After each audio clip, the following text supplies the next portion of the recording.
Este video es continuación del video anterior que hemos venido viendo sobre el monopolio. En el video anterior vimos cómo el monopolio determina la cantidad de producto que va a vender y a qué precio lo va a vender, y también vimos por qué, pues obviamente el monopolio es perjudicial al notar que en su decisión de producción finalmente el monopolio le resulta, lo más rentable que le resulta es producir menos de lo que se produciría en competencia perfecta y venderlo más caro a un precio mayor de lo que se vendería en competencia perfecta, y esto lleva a que haya una pérdida de excedente del consumidor, que el monopolio obtenga un mayor excedente del productor en este caso, pero que al mismo tiempo también haya una pérdida irrecuperable de excedente, o sea una situación de ineficiencia, porque no se logra que se iguale el beneficio marginal social con el costo marginal social, ¿verdad? Entonces, eso fue básicamente lo que vimos. Ahora lo que vamos a ver es, bueno, primero es una situación que podría suceder con el monopolio cuando se da la búsqueda de rentas, que es lo que vamos a ver de primero. Y después vamos a ver cómo funciona un monopolio que ya no trabaja con precio único, sino que hace discriminación de precios, ¿verdad? Ok, bueno, pues empezamos entonces con este asunto de las búsquedas de rentas. Ok, pues acabamos de ver que existen excedentes de consumidores, excedentes de productores, utilidad económica, y que bueno, pues eso es lo que llamamos renta económica, que le queda a cualquiera de las dos partes participantes en el mercado. Entonces obviamente la búsqueda de rentas es la intención de generar riquezas, ¿verdad? O sea, pues todo mundo, tanto consumidores como productores, andan buscando rentas, ¿verdad? Andan buscando ganancias, digámoslo así. Entonces los buscadores de rentas pues tratan de lograr su objetivo, que es ganar mayores rentas, obtener mayores ganancias, de dos maneras principales. ¿Okay? En este caso, por el lado de la oferta. Una es ir y comprar un monopolio, ¿verdad? Alguien que quiere obtener ganancias, si tiene suficiente dinero, pues podría comprar un monopolio. Entonces, ¿qué es lo que hace? Bueno, es traslada toda la renta generada por ese monopolio hacia su persona, al ser el dueño. Y la otra es crear un monopolio, ¿verdad? Es decir, emplear recursos en actividades políticas, por ejemplo. Entonces alguien puede tratar de crear su propio monopolio si invirtiendo, digámoslo así, entre comillas, y logra mediante leyes o lo que sea su influencia política crear monopolio, ¿verdad? Crear un monopolio que le pertenezca. Ok, bueno, vamos a ver. Antes habíamos visto, a ver, vamos aquí.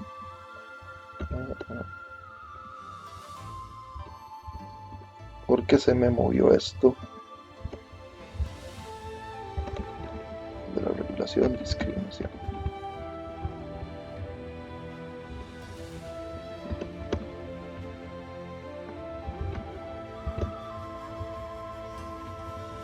Ok, aquí es donde estamos. Esta es, bueno, las curvas que vimos antes de costo marginal, pero ahora vean que la de costo total, que antes la teníamos por acá abajo, se desplazó hacia acá, hasta llegar a ser aquí perfectamente, digámoslo así, tangente con la demanda. ¿Okay? ¿Qué pasó? Bueno, que las curvas de costo total medio del monopolio andaban por acá, donde obtenía una buena renta, pero la curva de costo total se le fue incrementando, moviéndose hasta arriba hasta que llegó acá. ¿Por qué sucedió eso? Bueno, porque empezaron a utilizar recursos o ganancias que tenían en tratar de influir políticamente o de otras formas para lograr mantener ese monopolio, ¿verdad? Y que no se lo quiten, ¿verdad? Digámoslo así. Entonces eso le incrementó los costos, el tener que hacer, digámoslo así, ese cabildeo. Entonces ese llevó a que la curva de costos se le desplazara a este nivel donde se quedó totalmente sin ganancias, ¿verdad? Porque vean que el nivel de producción de equilibrio se sigue manteniendo acá, ¿verdad? Donde el costo marginal es el igual al ingreso marginal, y eso lo lleva a que produzca QM a un precio de PM. Pero su costo se elevó tanto que se comió totalmente las ganancias, ¿verdad? ¿Ok? Entonces, ¿qué pasó? Que ahora el monopolio no tiene absolutamente ninguna ganancia. El excedente del consumidor sigue siendo el mismo, ¿verdad? Esta área que está acá. Pero el excedente del productor desapareció totalmente. Ya el productor no tiene en este caso, o sí tiene excedente, pero todo se lo consumieron los costos, ¿verdad? O sea, toda esta área sigue siendo el excedente, pero se lo consumieron totalmente los costos por ese cabildeo, ¿verdad? Entonces, se podría pensar que tal vez en el largo plazo los monopolios, tendiendo a luchar por mantener su estatus de monopolio, se consumen todas sus ganancias y llegan a utilidad cero, ¿verdad? Pues, esa sería una posibilidad, ¿verdad? Entonces, conforme la búsqueda de rentas agota el excedente del productor, el costo total medio aumenta y el excedente del productor desaparece para convertirse en parte de la cada vez más grande pérdida irrecuperable derivada de las búsquedas de rentas. El excedente del productor se convierte en pérdida irrecuperable, ¿verdad? Ok, pues entonces, desde todo punto de vista que lo analicemos, el monopolio es bastante perjudicial para los sistemas económicos y por eso pues se lucha porque no existe. Ok, ahora sí vamos a pasar a ver cómo funciona un monopolio discriminador de precios. O sea, es el monopolio que no le cobra el mismo precio a todos, sino que discrimina a unos más y a otros menos. La discriminación de precios es la práctica de vender diferentes unidades de un bien o servicios a precios distintos. ¿Okay? Para poder ejercer la discriminación de precios, un monopolio debe, ¿okay? No es que se le ocurre simplemente venderle a un precio a uno y a otro precio a otro. Deben cumplirse ciertas condiciones. Primero que nada es identificar y separar los diferentes tipos de compradores. De alguna forma los tienen que identificar, ¿verdad? Como por ejemplo, bueno, a los estudiantes les cobramos tantos, a los adultos mayores les cobramos tanto, a los demás les cobramos tanto. Bueno, de alguna forma tiene que separarse eso. Bueno, ¿cómo demuestro que soy un estudiante? No sé, en el momento que llegue a comprar, que me muestre el carnet universitario. ¿Cómo demuestro que es un adulto mayor? Bueno, que me presente la tarjeta de ciudadano de oro, que presente la cédula para verificar la fecha de nacimiento. Ok, debe existir alguna forma de poder identificar los grupos, ¿verdad? Y que no exista ambigüedad en la medida de lo posible. Y la otra característica es que venda un producto que no pueda ser revendido, ¿verdad? Eso es otra. Porque si a los estudiantes le hacen un precio, pero el estudiante tiene la posibilidad de agarrar eso y transferírselo a alguien más a un precio mayor, pues entonces obviamente el estudiante entraría en un negocio de comprar mucho ese producto y vendérselo un poquito más caro de lo que lo compró a otros que tienen un precio mucho mayor, y entonces pues desaparece, terminan vendiéndole todo al estudiante a un precio más bajo y no venderían nada al precio alto. Entonces obviamente el producto tiene que ser manejado de alguna forma de que no pueda ser revendido. Ok, las diferencias de precio que surgen de las diferencias de costo no constituyen discriminación de precios. Bueno, obviamente estamos hablando de que las diferencias de precio simplemente porque se quiso hacer, pero el costo es el mismo para cualquiera de las unidades que se produzcan, ¿verdad? Eso hay que tenerlo también claro. Ok, dos maneras de discriminar precios. Vamos a ver, la primera, entre grupos de compradores. Las compras por adelantado y otras restricciones utilizadas por las aerolíneas son un ejemplo. Ok, quien ha tenido la oportunidad de hacer una compra de tiquetes por internet ha observado que existe la discriminación de precios, ¿verdad? Se cobra un precio diferente para alguien que compra el tiquete con derecho a cambiarlo, a cambiarle de dueño y con ciertos derechos adicionales, ¿verdad? De que es posible el reembolso si después decide no viajar, es un precio más caro, pero si no es posible el reembolso es un precio más bajo. ¿Verdad? Entonces están utilizando diferentes precios para diferentes personas, ¿verdad? Ok. Entonces se puede discriminar entre diferentes grupos de compradores, ¿verdad? Y entre unidades de un bien, los descuentos por cantidad son un ejemplo. Sin embargo, los descuentos por cantidad que reflejan costos más bajos por mayores volúmenes no constituyen discriminación de precios. Existe lo otro, el lleve 3 y pague 2. En cierta medida, pues al que compra más, le está saliendo más barato por unidad, ¿verdad? Entonces, esa es otra, esa pues también es una forma de ejercer discriminación, o sea, ya sea por diferentes grupos de compradores o por la cantidad de bienes que compren, ¿verdad? Entonces, ¿qué es lo que pasa? Que al ejercer discriminación de precios, el monopolio se está apropiando del excedente del consumidor y lo convierte en excedente del productor. ¿Qué es lo que hace? Que el excedente del consumidor se lo está dejando el monopolio, ¿verdad? Entonces, ese monopolio al dejárselo, pues el excedente, pues sus utilidades va a ser más grandes. Recuerden que la utilidad económica es el ingreso total menos el costo. Entonces, al vender mayor cantidad, aunque sea un precio menor, el ingreso se incrementa. ¿Ok? Entonces, el excedente del productor, pues va a ser al ingreso total menos el costo variable.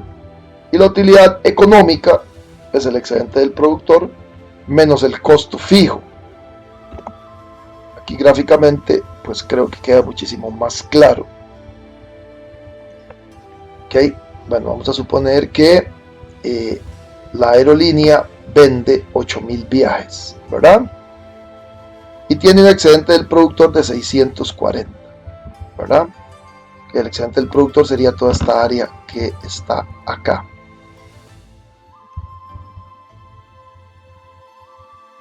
Vamos a ver. La aerolínea vende a $120 el tiquete y vende 8,000 tiquetes, ¿verdad? Pero su costo marginal es que es 40, vamos a ver que tiene un costo marginal constante, se iguala con el ingreso marginal, pues precisamente a ese nivel de 40. ¿Ok? Entonces, ¿cuál sería el excedente del productor? Pues la diferencia que se gana en precio, que sería 120 menos 40, que serían 80, o sea, se gana $80 por cada tiquete. Y $80 por 8,000, que es el total de tiquetes que vende, da $640,000. Este es el excedente del productor. El excedente del consumidor pues sería esta área que está acá por encima del precio, ¿verdad? Este triángulo. ¿Ok? Pero este pues obviamente es el caso de un monopolio que vende a un precio único, que fue el caso que vimos. Aquí no se está discriminando, ¿verdad? A todos le venden a $120 el tiquete, ¿verdad? Ok, ahora viene hacer discriminación, ¿verdad? Entonces vamos a ver al monopolio haciendo discriminación. Entonces, acá vamos en la parte A, el monopolio, pero únicamente atendiendo a los viajeros de negocios, que suelen ser los que pagan más caro, ¿verdad? Entonces le venden los mismos 8,000 tiquetes a 120, pues quedando el mismo excedente que ya habíamos visto antes. ¿Ok? Ahora, en la parte B, vemos al monopolio vendiendo viajes de placer, ¿verdad? Que de momento, pues por acá aparece nada más el costo marginal, pero vamos a ver, ok, acá sí ya lo tenemos completo. Ok, resulta que en este caso, los viajantes por placer no pueden pagar $120, porque simplemente es muy caro para ellos. Okay, entonces la curva de demanda más bien va a ser esta que está acá. De hecho, cuando es $120, vean que no compran absolutamente nada. Pero conforme el precio baja, ellos están dispuestos a comprar, ¿verdad? Entonces la aerolínea dice, ok, resulta que yo, si bien es cierto, vendiendo a $120 el tiquete, me gano por cada tiquete $80, porque a mí lo que me cuesta es 40. Yo no le estoy vendiendo a esta gente nada, porque ellos no están dispuestos a pagar $120, pero ¿qué tal si les vendo más barato? Entonces dice, ok, a la gente que viaja por placer, les voy a vender el tiquete 80. Vean que obviamente por lógica tiene que haber alguna forma en que él pueda, en que este monopolio, vamos a ver qué pasa aquí es donde estamos, tiene que haber alguna forma de que este monopolio pueda evitar de que los viajeros de negocios puedan comprar al precio de los viajeros de placer. Tiene que existir una forma de poder discriminar, ¿verdad? Entonces el monopolio dice, ok, voy a vender a $80, ¿verdad? 4,000 viajes por semana, ¿verdad? Y obviamente pues por esos 80 también va a obtener una ganancia que va a ser la diferencia entre el precio y el costo, ¿verdad? Entonces se gana $40 por cada viaje de estos, ¿verdad? Entonces aquí está discriminando porque le cobra a un precio a unos y obtiene una ganancia de ellos, la máxima que puede, porque están dispuestos a pagar $120, y a los otros que están dispuestos a pagar menos, pero que también le da ganancia, pues les vende también y obtiene ganancia también de ellos. Entonces aquí está discriminando, ¿verdad? Está dándole diferente tratamiento a dos grupos diferentes de clientes y está obviamente logrando una ganancia mayor producto de este proceso de discriminar precios, ¿verdad? Pero como les digo, tiene que existir alguna forma de poder identificar a uno y a otro. Tal vez no sé si en alguna oportunidad han tenido ustedes de comprar tiquetes aéreos, van a ver que pues se van a encontrar diferentes precios, ¿verdad? Que es primera clase, segunda clase, económica, en fin, viajero frecuente. Y entonces van a ver que hay diferentes condiciones dependiendo del viajero. Entonces resulta que a los de clase económica les permiten pues llevar menos maletas. Si tienen que después suspender el vuelo, ya no les devuelven nada de dinero. No pueden intercambiar el tiquete con otra persona, o sea, decir, mira, este tiquete mío ya no lo voy a usar yo, lo voy a usar mi hijo, ¿verdad? En cambio, el viajero que paga más, ¿verdad? El de primera clase, a ese sí le permiten, obviamente, que el tiquete lo puedan suspender a última hora y no viajar, llevar más equipaje, cambiar el tiquete que ya no sea a nombre de ellos, sino a nombre del hijo, ¿verdad? ¿Por qué? Porque supone que el viajero de negocios tiene más dinero, pues al moverse en negocio puede ser que de un pronto a otro le suspendan algo y entonces sea más frecuente que tenga que suspender el viaje, ¿verdad? Entonces no perder el dinero. Entonces, obviamente ese tipo de restricciones son las que la hacen de alguna forma poder diferenciar uno y otro, ¿verdad? El que va a hacer un viaje, pues ya lo tiene planeado desde hace tiempo, difícilmente va a cambiar a última hora y va a perder la plata del tiquete, ¿no? ¿Verdad? Eso pues no suele suceder. Entonces, pues esa es la forma en que discriminan y les pueden cobrar diferente precio y extraer ganancia de ambos grupos de clientes, cuando antes solo podrían extraerlo solo de uno, ¿verdad? Entonces, por ahí es donde va un poco este asunto de la discriminación de precios. Entonces, finalmente la aerolínea ya no vende 8.000 viajes, sino que vende 12.000 viajes, o sea, los 8.000 que les vendió a los viajeros de negocios, pero los 4.000 adicional que logró venderles más barato, aunque obteniendo ganancia también, a los viajeros de placer, y logran obviamente una mayor ganancia total. Ok, podría existir al menos teóricamente lo que se llama la discriminación de precios perfecta, o sea, ocurre si la empresa es capaz de vender cada unidad de producto al precio más alto que alguien está dispuesto a pagar. Ahora el ingreso marginal es igual al precio, así que la curva de demanda es también la curva de ingreso marginal. O sea, esto es un caso extremo que pues obviamente no suele suceder porque recordemos que, bueno, pues el excedente del consumidor, habíamos dicho que era este triángulo que está acá en el caso del monopolio. A ver si hay otro gráfico acá. Ok. Bueno, veamos este mismo. El excedente del consumidor es este triángulo. Entonces quiere decir que a un precio tan alto como 160, habían varias personas, digámosle, no sé, supongamos que 4.000 viajes estaban dispuestos a comprarse a 160, sin embargo los terminan comprando todos a 120, por eso es que todo esto es excedente. Es dinero que estaban dispuestos a pagar y no lo pagaron, igual obtienen el producto.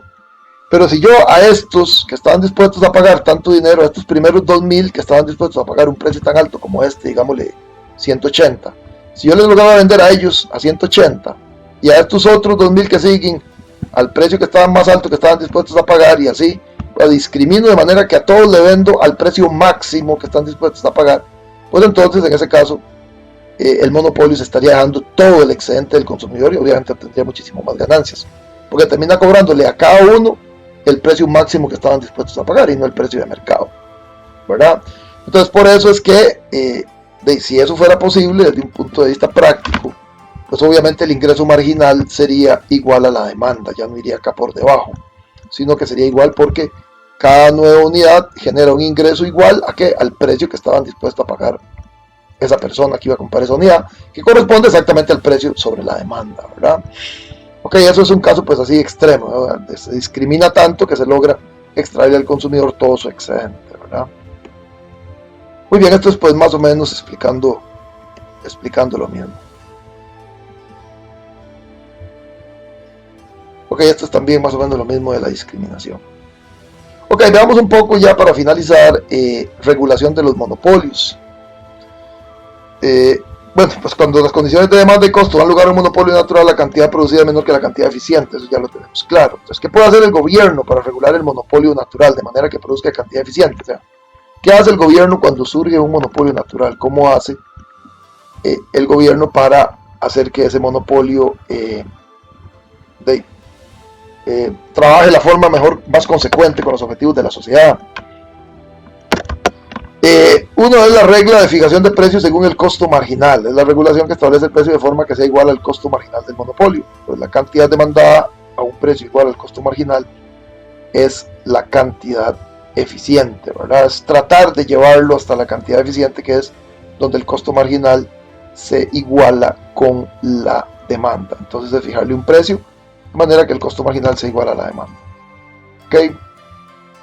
Entonces aquí está en esta figura ilustrada más o menos este esquema, ¿verdad? Bueno, pues aquí estamos viendo la situación inicial donde el monopolio pues termina cobrando un precio más alto del que se hubiera dado. Lo ideal hubiera sido llegar a este punto, donde el costo marginal es igual al ingreso marginal, ¿verdad? Pero el monopolio, pues obviamente la que va a seleccionar es esta cantidad de 5 a un precio mucho más alto, ¿verdad? Entonces, ¿qué es lo que se puede hacer? Fijar el precio en 10 y decirle: monopolio, usted tiene que vender a este precio, ¿verdad? Donde el costo marginal se iguala precisamente con la demanda, ¿verdad? Ok, entonces esta pues sería una política, es de obligar al monopolio, fijarle un precio, decirle: no, usted no puede vender por encima de 10, ¿verdad? Ok, esa sería una opción, ¿verdad? Y se obligaría a traer hasta ahí.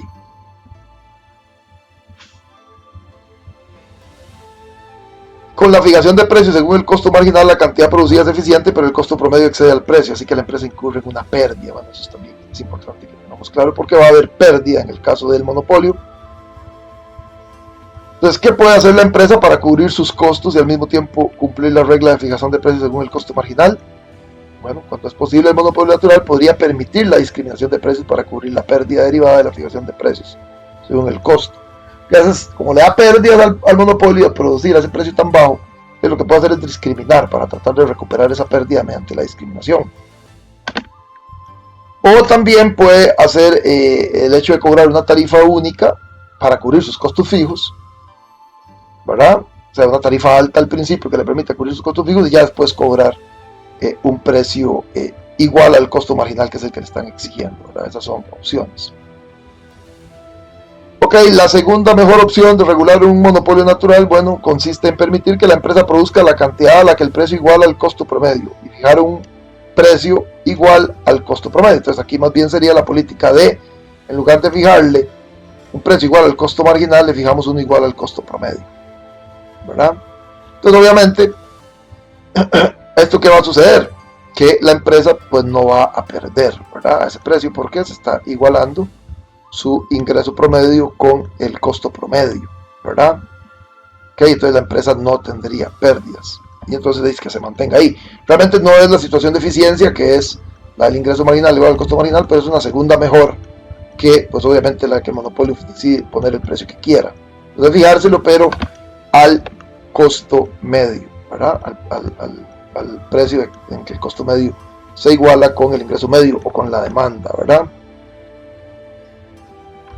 Okay, aquí dice que esa regla de fijación de precios según el costo promedio, ¿verdad? En caso de que el monopolio tenga pérdidas, pues el gobierno le podría subsidiar esa pérdida. Es evidente que todas son formas de regular el monopolio, pero que no logran corregir bien la situación. La situación ideal sería que el monopolio no exista, ¿verdad? Eliminar el monopolio y tratar de hacer tender ese mercado lo máximo posible a competencia perfecta. Entonces, implementar la fijación de precios según el costo promedio puede constituir un problema, porque para la entidad reguladora resulta imposible asegurarse de cuáles son los costos de la empresa. Es otro asunto. Ahora estamos partiendo de que la entidad reguladora conoce cuál es el costo promedio de la empresa, y eso no es necesariamente cierto, ¿verdad? Máximo si la información se la brinda la misma empresa. Utilizan para esto pues regulación de tasas de rendimiento y regulación de precios tope, ¿verdad? Que son otras opciones, ¿verdad? En la regulación de tasas de rendimiento, pues la empresa debe justificar su precio demostrando que sus rendimientos sobre el capital no exceden la tasa objetiva. Ok, otra vez sería pidiendo la información a la empresa, que pues también tiene sus críticas, ¿verdad? Y la regulación de precios topes es un límite de precios de acuerdo con el cual se determina el precio más alto que la empresa tiene permitido cobrar. Esto le lleva a la empresa a operar eficientemente y mantener sus costos bajo control, ¿verdad? Pues este sería, en este caso, el precio tope que se pondría pues una vez que se conocen los costos de la empresa, ¿verdad? Que pues tampoco nos vamos a meter mucho en eso. Realmente al final pues es otra forma de regular que también es bastante complicada, porque la información la brinda la empresa. Ok, creo que todas estas son formas de que vimos muy por encima de cómo se puede regular el monopolio, pero como vemos al final todas son bastante imperfectas. Y lo ideal evidentemente es que los monopolios no existan, que hayan leyes antimonopolio y que los disuelvan definitivamente, porque intentar controlarlos o regularlos es bastante complicado, aparte que consume recursos, ¿verdad? Hay gente que está dedicada a regularlo, a revisarlo y todo eso, genera un montón de costos más para la sociedad. Entonces básicamente esto es lo que queríamos ver con respecto al monopolio. Aquí terminamos este tema con este video. Espero pues que hayan entendido de la mejor forma y pues nos vemos en videos posteriores sobre otros temas. Muchísimas gracias.